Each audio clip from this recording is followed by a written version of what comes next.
涙そう、よきよき。どうも、ワンピースの謎解く仮面 YouTuber、ゆうてなんぼのゆでろんでござる。ありがとうございます。いいね。チャンネル登録してね。今回は週刊少年ジャンプ2024年46号、ワンピース最新話1129話、リブドールを考察していきます。この1129話では、太陽神の衝撃の正体が判明しています。さらに僕が10年前から考えてきた考察の答え合わせ会でもあります。よきでござる。1129話は押せる神回で一緒に考えていきましょう。よろしくお願いします。まずは先週の1129話の予想を振り返りましょう。こちらです。1129話の類似話数は29話、129話、1029話です。29話は坂道、語呂合わせは2か。次に129話はまっすぐ、語呂合わせは衣服。衣服とは恐れや不徳のもとに驚き、従うという意味です。ルフィたちはドリーとブロギンに従い、まっすぐ進みます。ここと繋がるなら引き続き、1129話でルフィたちは猫と一緒にまっすぐ道を進んでいき、おそらく反対側の鏡を割りそうです。次に1029話はタワー。語呂合わせは受肉。受肉とは神が人の形を借りて現れることで、1029話ではキッドの魂が入っているホーキンスの能力そのものが受肉でしょう。ちなみに太陽の神ニカも神が人の身を借りて現れた姿か。そんな1129話の語呂合わせも予想しましょう。いい肉。神が人の形を借りて現れることを意味する受肉や、また肉とは生贄ですから、ルフィたちとは神への生贄なのか。はい、予想通り129話のまっすぐに進む破国は1129話で箱庭の国をまっすぐ進んでいき、鏡の壁を破壊したシーンに繋がっているでしょう。また、1129話のタイトル、リブドールとは、箱庭と同じく江戸時代に流行った、まるで生きているかのような人形、生き人形にかかっていますが、ここでの読み方、ルビはリブドールですから、実際に生きている人間の肉人形。つまり、聖書や神話における肉と同じ意味を表しているでしょう。聖書や神話における肉とは、限りある弱き人間の体そのものを表し、そして罪や汚れ、神への生贄のことを表します。これが1129話の話数の語呂合わせ一つ目。人々肉。1129話、人々肉、リブドール。これも先週考えた1029話のホーキンスの藁人形、受肉のイメージと合致しています。と、ここまではある程度予想通りですが、太陽神の正体の予想を迷った挙句、大きく外していますから、先週の予想は0点です。RPG 要素や小人要素、トナカイと太陽神の関係、そしてヨルムンガンドの登場などを当てて調子に乗っていましたが、太陽神の正体については、拙者という一人称に釣られて、太陽神はワノ国出身の普通の女性だと考えてしまいました。細い腕やヒールのような靴にもまんまと騙されました。太陽神の一人称、拙者とは、ネットで多くの方が考えていた通り、80年代のオタクが使う一人称でした。通常、拙者とは侍や忍者の一人称ですが、小田先生は80年代のオタクも拙者と名乗っていたことに面白さを見出して、江戸時代に流行った箱庭や生き人形の要素を掛け合わせて、太陽神の設定を完成させたのでしょう。太陽神の正体はエルバフ出身、ハイルディンの部下、ロードでした。ロードは866話、63年前のエルバフで、太陽の復活を願う当時祭にて、ロードが生まれたと祝福されていますから、63歳です。さらにそのコマに太陽神のトナカイのドクロもあります。そんなロードはワンピース史上トップクラスの変態です。ガチオタのエロ巨人の男。それが太陽神の正体だった。さすがにナミの生着替えなんてありえない。だから正体は女性だろうと考えてしまったのが僕の間違いでした。小田先生が PTA 難度に屈するはずがなかった。前回の動画でマジックミラー号まではたどり着いていたのに、正体はエロ巨人。しかしそこが押せる。さすが私が愛するワンピース。尊い、よきよき。そんなロードについては引き続き、イム様とは表裏一体だと考えていきます。こちらは動画の後半で考えていきましょう。今週も話数の理論を追加していきます。29話は坂道、道です。一方1129話では謎の太陽神の正体がハイルディンの部下、ロードだと明かされている。ロードとはロード、道です。そのロードが船長であるハイルディンに逆らっている。ルフィこと太陽の神ニカに従うのは嫌だと、ロードは逆らっている。29話坂道とは英語でヒルロード。一方1129話は船長に逆らうロード。29話坂道と1129は逆らうロード、道です。さらに同じく類似話数129話でもドリーとブロギーの破国によってまっすぐな道ができています。さらに同じく類似話数1029話でも当のカードの意味、新しい道が示されている。つまり下2桁29を表す共通キーワードとは道なのか。29話が坂道、129話が破国の道、1029話が新しい道、1129話が逆らうロード道となると、こちらの動画でも下2桁26を表す共通キーワードとは嘘つきだと考えました。つまり類似話数にはもしかすると常に共通キーワードが存在するのか。ワンピース考察歴14年目にしてここに来てまた新たな理論、新たな法則を私は発見してしまったのか。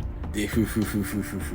それこそが茹で上がった新理論、類似話数共通キーワード論。この新しい理論、法則も今後は追いかけていきましょう。さらに道、ロードとは乗り物に乗るという意味もあります。つまり1128話のバッタに乗るおっさんライダーと猫に乗ったルフィたちがロードのヒントだったのか。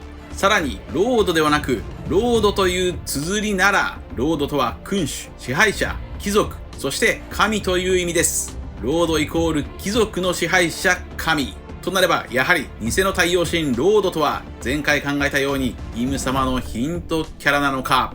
前回イム様とはナチスや黒魔術のシンボル、黒い太陽だと考えました。そんな偽りの太陽神ロードは神の国の住人たちをリブドールと呼んでいます。そして神の国の町でもらえる食料はホダーといい、ホダーとは家畜の餌ですから、太陽神ロードは明らかに住人たちを飼っています。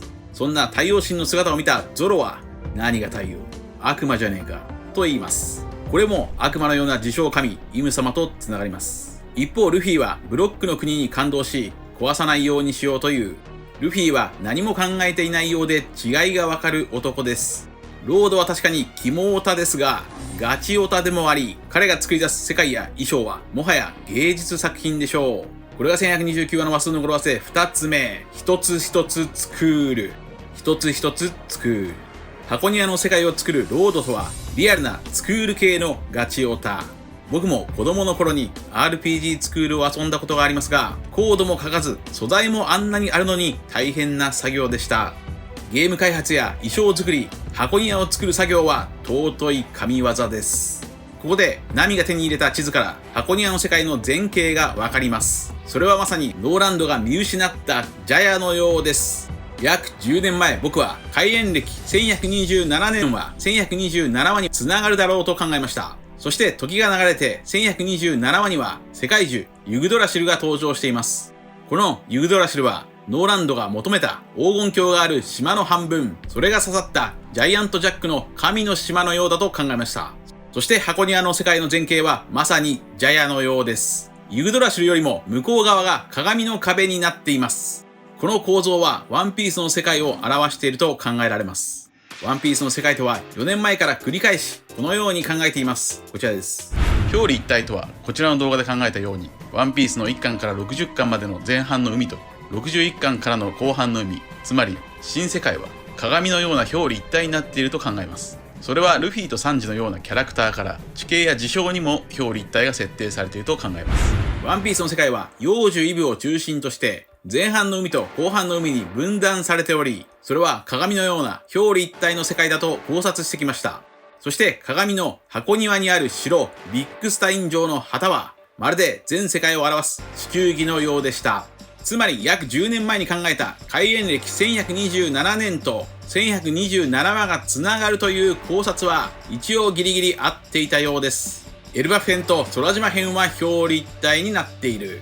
そして太陽神ロードは虫取り網でルフィたちを狙っていますが、これも空島編のジャヤでサウスバードを追いかけたシーンと同じです。さらに前回近づいてはいけない神の神殿にワクワクして向かったルフィも、空島編で近づいてはいけない神の島にワクワクしていたルフィと同じです。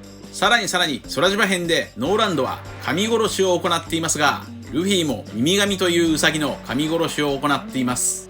ルフィが食べたウサギの名前はグルトバニー。グルトとはギルトのカタカナ読みか。ギルとは罪悪感という意味です。ウサギを食べたルフィたちは言いにくそうに罪悪感を持っていました。ルフィが食べたウサギの肉はいい肉です。そして1129話ではサニー号が消えた理由も判明しています。ルフィたちはエッグヘッドからエルバフへ向かう途中に眠りの霧を浴びて一味は寝てしまったといいます。こちらの動画ではルフィたちの状況は幻覚ではなく眠れる森の美女のイメージだと考察できました。そして同じくこちらの動画ではサニー号は特級エビのような巨大生物にさらわれたと考えました。そして1129話ではサニー号を運んだのは巨大なカラスムギンだと判明しています。さらわれたルフィたちはエロ巨人ロードの元へ。ロードはお人形のような美しい涙素に興奮しています。そしてロードは催眠ガスをさらに吹きかけて涙素を生着替えします。これが1129話の話数の語呂合わせ3つ目。11吹く。催涙ガスを吹きかけるエロ巨人ロード。ちなみに眠れる森の美女の本来の話も変態の話です。それは眠っている王女に勝手にスケベなことをする話。そんなスケベなエロ巨人ロードにナミとゼウスによる神の裁きが落ちる来帝。もちろんこれも空島編のゴッドエネルと表裏一体化。そしてルフィは箱庭の世界の壁を破壊します。はい、ここが今回のポイントです。もしも箱庭の世界がワンピースの世界を表しているなら、ロードとイム様は表裏一体、偽りの神々の国は聖地マリージョアを表す。世界樹ユグドラシルは幼樹イブを表す。そしてルフィはその壁を破壊したわけですから、やはりルフィはレッドラインの壁を必ず壊す。幼児イブはジャイアントジャックのように切り倒されるでしょう。1129話の類似話数129話でドリーとブロギーは言う。我らに突き通せるものは血に染まる蛇のみよ。これこそがレッドラインを表す。さらに類似話数1029話ではストローマンズカード等の意味。古きものの崩壊、隠された意味は新しい道が生まれる。それはつまり天竜人たちの支配の崩壊。これがワンピース考察歴14年のガチオタがたどり着いた尊き話数の理論。よき神回圧倒的我が神考察でふふふふふ。そのように考えます。そして壁を破壊したルフィは何かを見ています。それはもちろん憧れの地エルバフでしょう。これが1129話の話数の語呂合わせ4つ目。人々つくエルバフにたどり着く。以上です。ちなみにエロ巨人のロードは大して強くないでしょう。ロードの船長ハイルディンはルフィにワンパンでやられていましたし、ロードもおそらく弱いはずですが、それでもロードにルフィが手を出さないのは本編で語られている通り、ウソップの憧れエルバフの巨人とは揉めたくないからか。続いてはロードとイム様の表裏一体を考えましょう。ロードが登場する前、1126話から1128話までずっとこの太陽神はイム様と表裏一体だと考えてきました。そんな鏡の世界の創造主ロードの語呂合わせはロード610を鏡のように反転させるとイム。ロードとイムの鏡のような表裏一体。そしてロードという綴りは君主、支配者、貴族、そして神ですからイム様と合致。さらにトナカイの名前は順六、それは16、イム。そんなロードはナミに少し惚れていそう。つまりイム様もリリーにおそらく少し惚れていたのでしょう。さらにロードはルフィが嫌い。イム様もルフィことジョイボーイが嫌い。さらにロードはヘビやカラスやネズミを飼っている。イム様はミミズや鳥、馬、豚、家畜の五老星を飼っている。さらにロードは1129話で神を気取って自ら作った世界で歴史が作られていることを喜んでいます。つまりイム様もロードと同じような気分なのでしょうか。するとワンピースの世界とは作られたある意味で偽りの世界か。そこに住む人々をロードのようにイム様は家畜のように見ている。だから躊躇なくユルシア王国を滅ぼせる。古代兵器を撃てる。世界が海に沈んでもそれはそれで面白いとさえ思っていそう。通常天竜人以外の世界の人々が消えればイム様も困るはずですが違う。ロードと同じならイム様はそれでも構わない。ロードのセリフはこうです。良きでござる。虚無、絶望もまた世界。挫折、落胆もまた歴史。こんな感じでイム様も世界の絶望を楽しめる。それが創造主。つまり刺激が欲しいイム様は最終章で革命が起きれば躊躇なく古代兵器を放ち世界を海に沈める。以上です。続いては次回1130話の展開を話数の理論から考えていきましょう。1130話の類似話数は30話、130話、1030話です。30話はグレート、語呂合わせはサレン。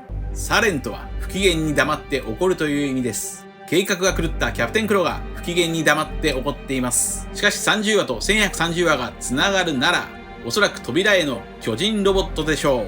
タイトルグレイトには巨大という意味もありますから、1130話では巨人の村エルバフに到達しそう。次に130話は最高速度、語呂合わせはイサオ。イサオとは鉱石のことです。130話では航海士ナミの技量、功績が称えられていますから、1130話でも同じようにナミの来帝がみんなから褒められそう。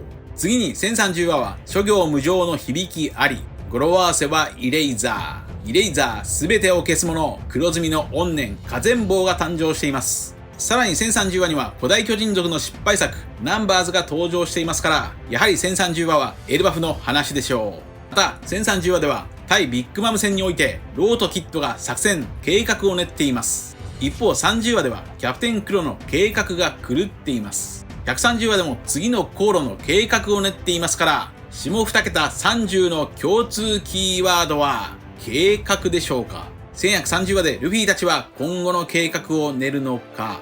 そんな1130話の語呂合わせも考えましょう。人々見れば。壁を破壊してルフィが見た光景はエルバフの巨人たちの村か。人々され。これは箱庭の住人たちがルフィが開けた穴から逃げ出していくのか。そして愛され。ひどい未練。箱庭から逃げていく涙そにロードは未練があるのか。それはまるで800年経ってもリリーの肖像画を飾っているイム様のように未練たっぷりか。リリタソー。以上です。皆さんはどう思われましたか。ありがとうございました。